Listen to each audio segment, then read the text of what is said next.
Hey, it's Tristan here from Zebra Invest, and today I'm sitting down with Simon, and we're going to be running through how you can get out there, find land structure, and finance vendor finance or vendor gifted deposit deals. And for those of you who've been watching for a while, you would have heard Simon's name crop up a few times where I've mentioned about possibly open market value lending, stuff that's a little bit more creative, how you can use refurbishment, development loans, and stuff like that. So well worth having a chat to.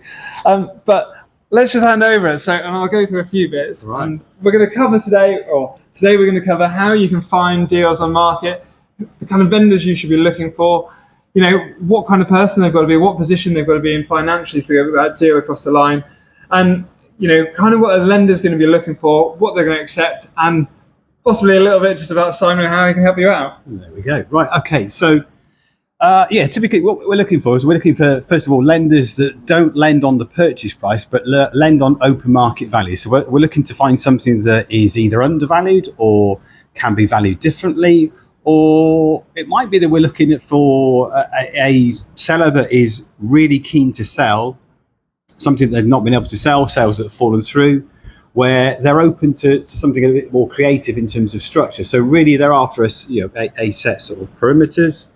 And then I can then marry that up to lenders that will work off open market value rather than, let's say, the purchase price. Because what I've tried doing before is actually just going off and offering to someone and saying, look, well, you've got the property on the market with this price. Well, how about we do two things? One, you can turn around and have this price today, or how about that price down the line? So then that way, actually, you turn and say to them, look, we need 100 grand towards the deal. Yeah. Like, well, would you lend us 100 grand of that money towards it? Yeah.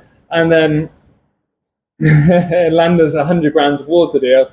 And then we could then put that loan in, say, like a second charge or a personal guarantee down the line. But what kind of sellers do you think usually are looking for be open to it?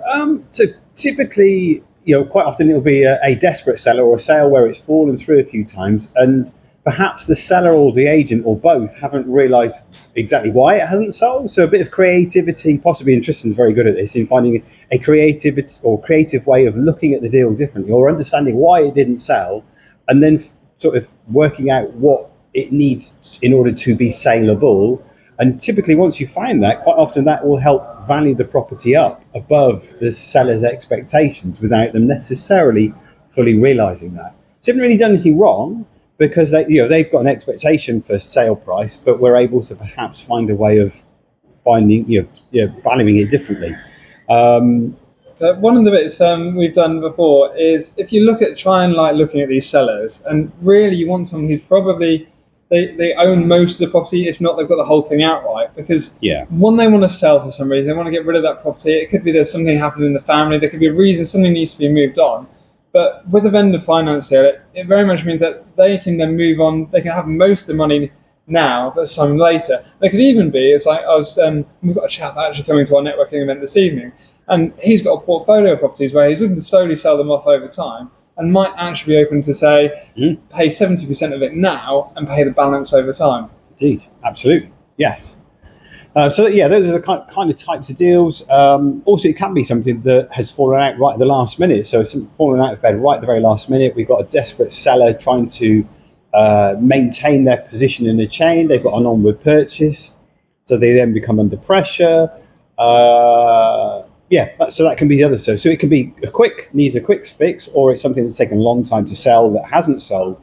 And both can equally come into the fray and be something that will work, to be fair.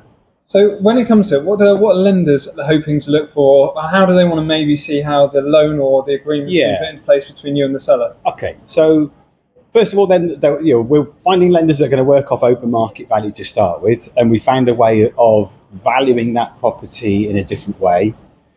From that perspective, then it's about managing or matching up the lender to what the seller has suggested they might do. So let's say we've got someone who's prepared to do what's known as a loan back. So typically, if we've got a property maybe that's selling for 800,000, for example, and we've negotiated that the seller is happy to accept or receive £600,000 of that £800,000 on the day of completion, we've now freed up £200,000, which effectively is 25% deposit, which can actually then be recycled on the same day by a solicitor who understands these kinds of things to act as the deposit. So effectively, you don't then need a deposit to buy it because they've given you the deposit. Yeah, the vendor has effectively gifted you the deposit. Now, the vendor then is going to need certain safety, things written into an agreement so that they're assured of getting that 200,000 back. So effectively, it's a loan agreement sitting in the background. Sometimes it can go second charge to the lender that's lent the first charge for the purchase, so that the seller's got a bit more security. Typically that's how it's going to work. It needs, as I said, a solicitor who's going to really understand how to structure that and how to word it to the seller's solicitor, because the seller's solicitor typically has already been chosen and won't know this creative deal. So solicitor's very keen in also getting these deals across the line. Luckily, we know a few.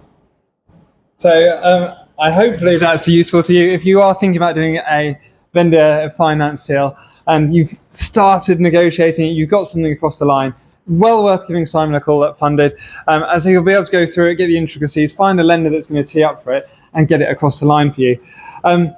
Anyway, if anyone's got any comments or any questions about vendor finance deals, just drop them in the comments underneath. Hopefully send it like our video, subscribe to the channel. We should have a couple more videos coming with Simon and I chatting through and running through other creative ways of using finance. Cheers.